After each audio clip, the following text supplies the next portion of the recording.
everybody. My name's Hamish. I am the maintainer for PX4 for docs, and I also administrate the MAVLink process, which basically means I set the agenda for the meetings and show up, and probably the first person that will look at your issues and PRs, should you make any in MAVLink. Today I'm going to be talking about PX4 and the art of custom MAVLink messages, designing messages and commands, a brief example of how I integrated one thing into PX4 to stream out a message, and then testing with Wireshark, which is by far the easiest way to get started working out whether your messages are actually working. So the most important thing to note here is that PX4 uses standard definitions. That's the files in MAVLink, common XML and minimal.xml. And there's nothing to stop you using whatever messages you like or definitions, but if you do, you will have to fork PX4, you'll have to probably fork whatever uses it, QGC and so on. And long term, that's usually considered quite expensive and should be avoided if you can. But since we are with the standard, the rule is you don't break any deployed systems. And that means you cannot modify any fields on existing messages or params in commands that have already been defined. You can, with some care, add fields. And the reason for that is because you will break, unless you can control every system that you might possibly interact with, and make sure they're all updated at the same time, things will break. Reusing is important, so we reuse ideas, we reuse patterns to make it familiar for people. If you have to have some sort of semantics of send a message and get a response back, you try and use the command protocol if at all possible, rather than roll out your own. Because we're a really big community, MAVLink, that's not just PX4, you need to get broad feedback on your ideas and design just not for your minimal use case. Come along to the dev call. It's a really good way to get some discussion going and get some ideas, and at least you won't waste a lot of time heading down the wrong path. And the last thing is we're trying to make sure that things in common actually are standard. That means there are at least 2 flight stacks, independent flight stacks.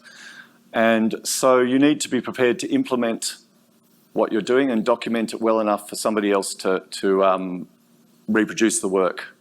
Because it's not going to get in. We won't accept anything if it's not reproducible.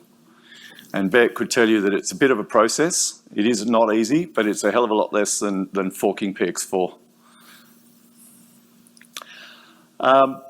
So when we get a message, I have a little checklist that I go through. First thing is somebody comes and says, oh, I've got this great service, and you'd be surprised how often there's something that almost does it already in MAVLink.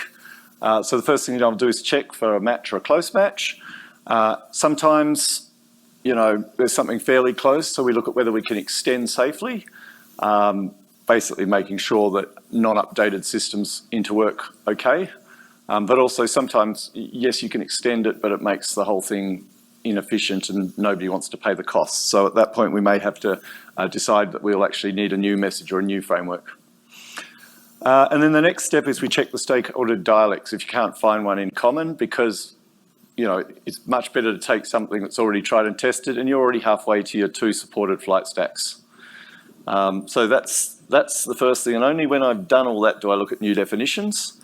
And this is the same as same as any other engineering design process. You look at use cases, who are the consumers of the information? Are they all the same consumers? Because you're going to have quite a different design if you're targeting a GCS widget as opposed to an external estimator. How often does it need to be sent? If it's a high rate message, then it has to be pretty lean. Whereas if you've got a fairly low rate message that's sent occasionally, we can be speculative, add more future proofing. Does it all need to be sent at the same rate? Because you have to send the message at the rate that the field which is needed most often is required. So sometimes we split up our messages into multiples. Fields, you know, we want to make them as small as possible. So you might look at things like, oh, can it ever be negative? If it can't be negative, perhaps you could stick it into a uint rather than a float and have half the size. That sort of thinking. Can all senders supply the field? You need a way of indicating that perhaps this data can't be sent for this sensor. You need to let the GCS or whatever know that it's garbage so it doesn't try and use it. And we look at ways of packaging, you know, information, whether you choose to have, whether you can batch things together, essentially, to avoid the overheads that you get from sending in individual packets. And the last question we probably should think about a bit more is whether the limits that you're thinking about now make sense. And later on, I'm going to be talking about batteries. I'm going through the process of looking at new potential battery messages because they just keep on changing and getting better. And every time we do a change, it has to be reworked and re-extended, and it's a pain. So once you've got your message, practically speaking, the most important thing is working out how you order the fields. What happens is when the data is sent, MAVLink will reorder the fields such that the biggest ones are first, the smallest ones are at the end, and otherwise they maintain within their declaration order within the same size type. And so and then after that, any 0 bytes at the end are chopped off. So with some good design, you can save quite a lot of memory over the wire by making sure that the things at the end, declared last, you know, can be truncated. And this is a good example of a message that's designed in exactly that way. They've got 4 types, but they're all the same size, so there will be no reordering here. And this message takes a string at the end. So as long as your string, which is a passkey, is less than 25 characters, you're going to save quite a lot of memory. So bandwidth. And strings and arrays, I guess that's the point. That's where you will generally find the best savings. And sometimes you don't need to worry about this. You know, if you're only saving a byte, it's infinitesimal compared to the 12 bytes of overhead for the message. When you're extending a message, the thing to consider here is you can ruin all that thinking for how you were going to design for 0-byte truncation initially. For example, in this example message, if I shove a uint there and it normally has a 1 in it, I will never save those bytes from passkey. So what we do in this case is we have a case which indicates it's invalid. We usually make that number be 0 so that if somebody doesn't want to implement or take advantage of this new feature, they don't have to. Okay, and they don't then lose all the benefits of 0-byte truncation design that they already had. Other things to think about when extending a message, there are 2 cases. It's basically you're worried about what happens if you're interworking with non-updated systems. The first case is the non-updated recipient does not see extensions. You don't generally have to worry about that, but you do need to worry about an updated recipient getting 0 instead of whatever value may have been set. Sorry, what am I saying? Updated recipients get 0 for fields from a non-updated sender, and it doesn't know whether it's been from an unupdated sender or it's actually a 0 being sent. So again, we have to make sure there are no side effects if you get 0, is the point. Sometimes 0 is a valid value, which can be annoying. So in that case, you actually, one workaround, for example, this is a manual control message, has a bit field that actually has to be set to tell us that we're using this particular feature. And of course, if you get it from a non-updated sender, it will be 0. Think about multiples. Okay, so way back in the dark past, there was scaled IMU message, and then there was scaled IMU 2, and then scaled IMU 3. It's not a very good way to extend things because all of those messages then got extended, so they had to be implemented, each had to be implemented, then they all had to be re-implemented. So nowadays we use instances like the battery status you see up there. And here by convention we'll call it ID, and you'll have battery 1, 2, 3 and iterate that ID field. And in the XML there is a an attribute called instance, which you can use to mark up that this is the variable that should be used as an instance by a GCS, so that it knows how to present these as separate data in plots and so forth. Now, the other way we sometimes do this is to batch up some of these things. So S status, for example, here can take four esks, the value of 4 esks in the array values, and then you can choose which of the which set of 4, if you've got more than 4, using the index field. Now you might be wondering, well, why didn't you do it like the battery status? Basically because we get esks in sets of 4, and if we were to send this as 4 messages, the MAVLink frame would use up 12 bytes every time. Just, so it's an economy of scale to do it this way, because we know that S come in lots of 4 generally. And it's also easy for somebody to handle when they're coding it to do it this way. Should you be monolithic, or should you split up your messages into small chunks? So, as in everything with MAVLink, it depends. Generally, you want to pack as much information as you can, make the message as big as you can, if you know all that information is going to be relevant at a particular rate. If it's not relevant, then you're starting to potentially have to send this big monolithic message at a higher rate than you want. So that's not a good idea. So it's usually just a compromise for whatever data you're actually working with. Fields. So we've already kind of covered this. We want to order sensibly so that the last ones are small and can be 0. We prefer smaller fields. Units are defined in a schema file. Search on schema in the dev guide and it will show you where that is. Most of them are SI units, but some of them aren't. Copy the patterns that you see in common.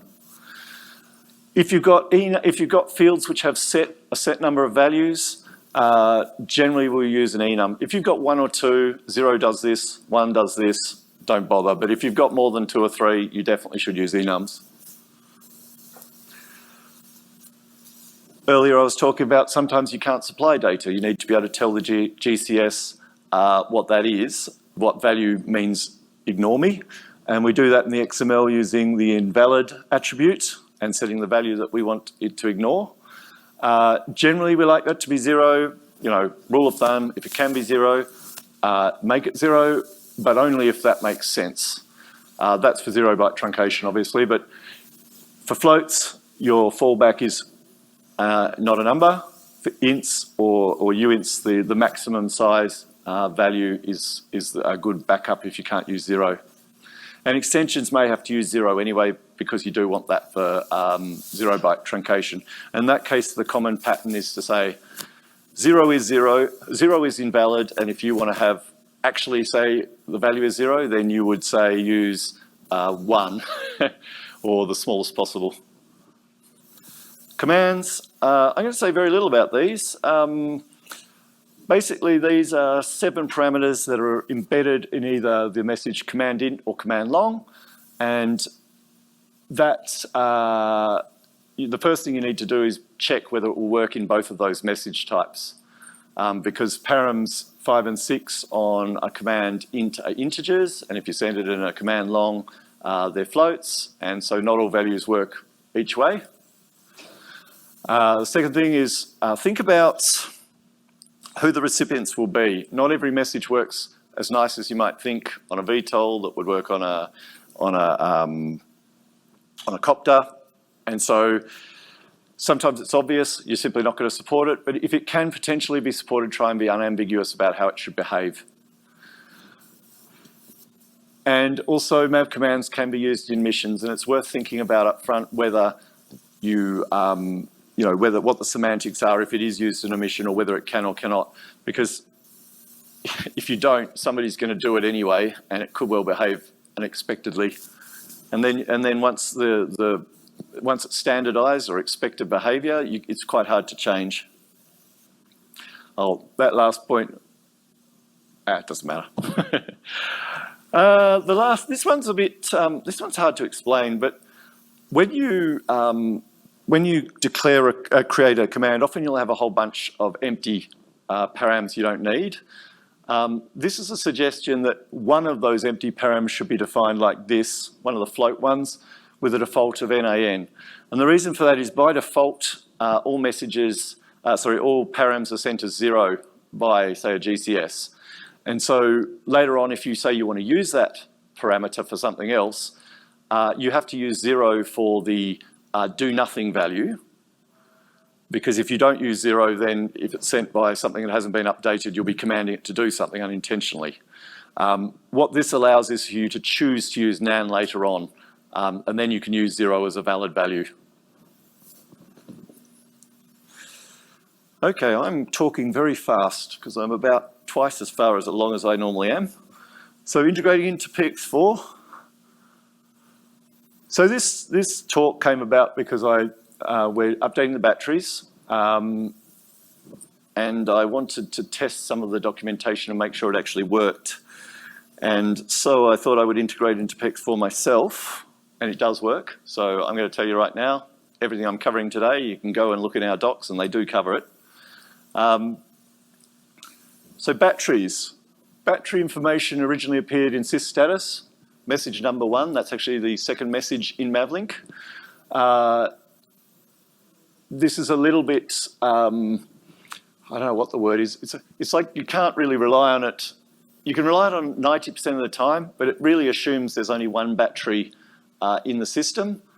And if you've got multiple batteries, it's not really defined what this information actually will be. Anyway, shortly after, somebody came along and decided we'll have battery status. We'll add some things like temperature, which people thought they needed. And, you know, maybe you'll be interested in cell voltages, so we'll add that. And the function. And then along came smart batteries, and we realized that they were sent at most of the information needed was sent at a lower rate, so we put that in a different message. And some of it was going to really belong with battery status, so we just extended that. And at that point, somebody pointed out that, you know, we're already getting batteries with more cells than 10, so we extended that and that. Anyway, this message is quite hard to change because it's all over the place, but we've started to get people saying, you know, really, really big currents that will exceed the value you can put in that message at the moment. We're getting far more than 14 cells. And I've had anecdotal discussions with people who said, well, you know, we've got 4 or 5 batteries on this and it's using about 20% of our bandwidth. So they're not happy. And so we thought we'd redesign it. This does look a bit of a saga. The main thing is we realised that battery cell voltages are actually not very interesting to most users. They're more like fault reporting. You do want the information over a long period, but not necessarily all the time, and certainly not at the same rate as you want an update when you're running low on your current battery. So we're going to split that out. As you can see, we've got an ID. All of this is still in discussion, so I am thinking perhaps we will keep the ID, but we'll make this array use up the whole message because it will be 0-byte truncated anyway, and that will make it easier for people to process this for up to 100 and whatever cells. Anyway, that was the main change, and so it's a bit leaner, and we're aligning with UAVCAN as well so that we'll be able to seamlessly transfer through. Now, the implementation on PX4 is really, I'd say good. And by good means I just copied everything from another example and it all really just worked. They work by having a streaming class which reads a UORB topic and that gets called at some rate. And the documentation development middleware covers how you create your streaming class and also the UORB topics, how you interact with them. So the first step, importing MAVLink. So MAVLink is a submodule that gets built during an ordinary build and converts the XML files into headers. And so basically you need to go into PX4 source modules MAVLink, and you can see the top link up there with the little yellow arrow. You go into that, update to wherever you've put your messages, and then that's it. You're now pointing at your messages, and then if you have put your messages in anything other than development.xml, you may need to change the dialect, MAVLink dialect. Okay, that just says what top-level dialects built. So as long as it's in, that includes common. So if it's in common, you're okay as well. Development's a good place to put things at first because we won't, in MAVLink, let you put it in common until it's been tested. And then you test simply by building. Here we're build for CITL. And if you go into the build tree down to wherever your dialect is, you can see the new headers have been generated. UORB topics. Now these are all documented, so I won't go into great detail, but except to say that I didn't need to do very much because I'm just reorganizing the way we do batteries. I'm not reinventing the wheel, so I could just copy this and add it a little bit at the end for some of our fault reporting. This is still under discussion, which is why it isn't merged or ready for review. Now to do the streaming, now we've got our messages. All the streams are in a stream subfolder of source modules MAVLink, one per message, and I just copy battery status into one for each of my messages, named after my messages by convention, and then I include them in MAVLink messages.cpp. And then the last thing is at the bottom of that file, there's a create stream list item with the name of my streaming class. And that's just setting up the infrastructure, and then the work.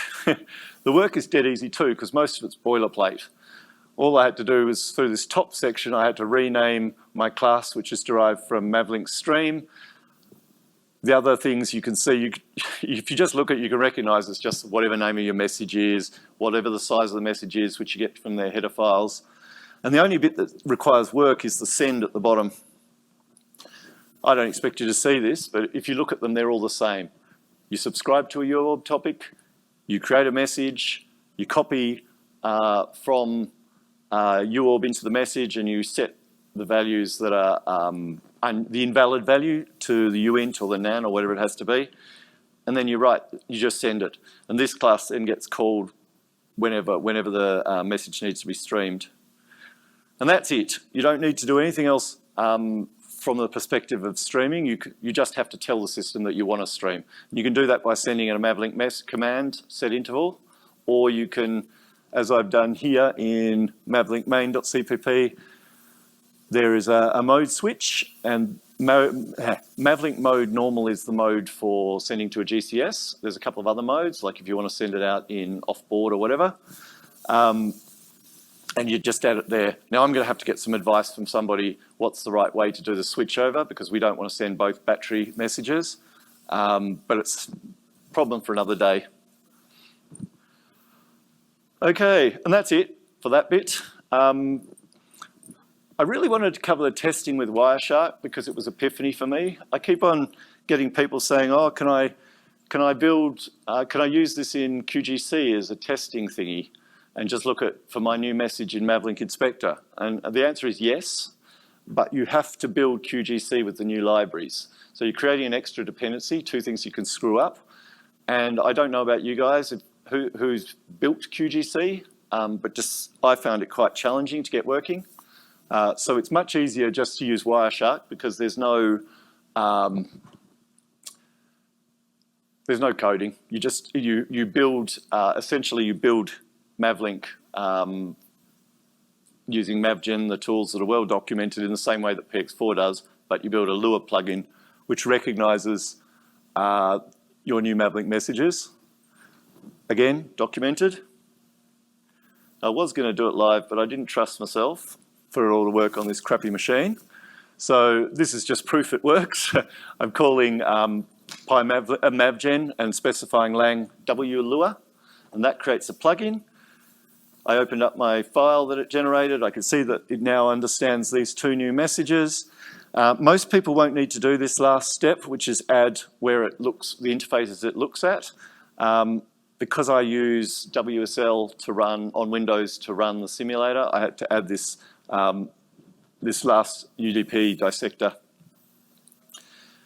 And to test, you just you copy that into the plugins folder, and the easiest way to test it is to try it. So you start PX4, QGC, and Wireshark, and your interface will start up, and you'll be able to, for you it might be localhost, for me it was WSL, and you can see data starting to come through, and I double click on that, and it brings me up all the traffic it's seeing, organized with the information about what message it is. Obviously I can't see my batteries, so I can filter. You can filter on anything in the message. You can see the line up there, and this is just filtering on the new messages and the old battery status. I chose not to stream the other one at this point, so it's not coming out.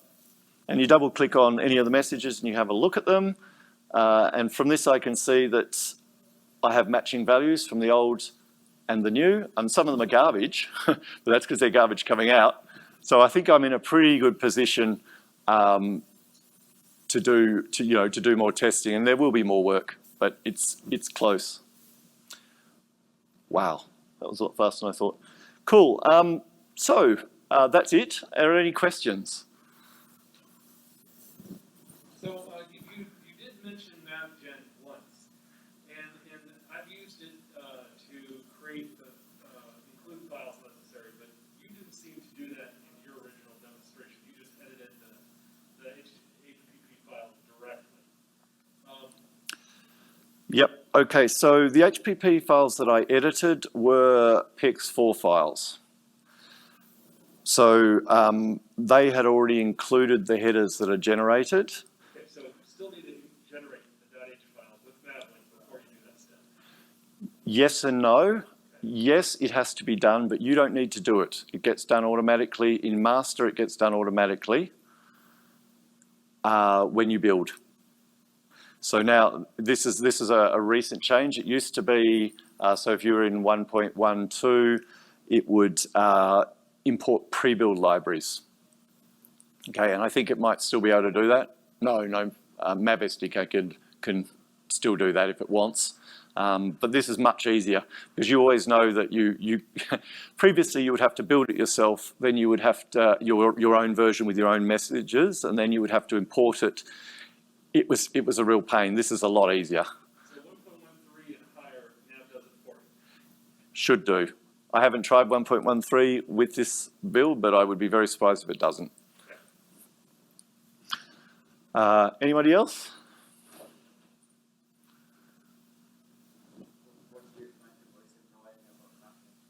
What do I find the most annoying about MAVLink? Well, it's a collaborative. No, look, I tell you what, it's a collaborative process. And so what I find most frustrating about MAVLink is that one of its benefits as well, you basically have to get a lot of people to agree something before there's change. So for me, the frustrating thing is there's a lot of things that I think we would all like to do with MAVLink, but the cost of a break has never got high enough to actually make those changes. And I think we're coming up to the stage where that will probably happen, particularly for things like, I know a lot of people want to be able to control an address without having to think about it, because there are solutions, but a bigger address space than the current 256 or 5 would be loved. And there's a whole bunch of other things. I think, it would be great if you didn't have to think about which command message you use to send commands. All these sort of, they make great sense from a efficiency point of view, but it would be good to have solutions which made it easier for users rolling it out. Any others? Okay, well, thank you very much.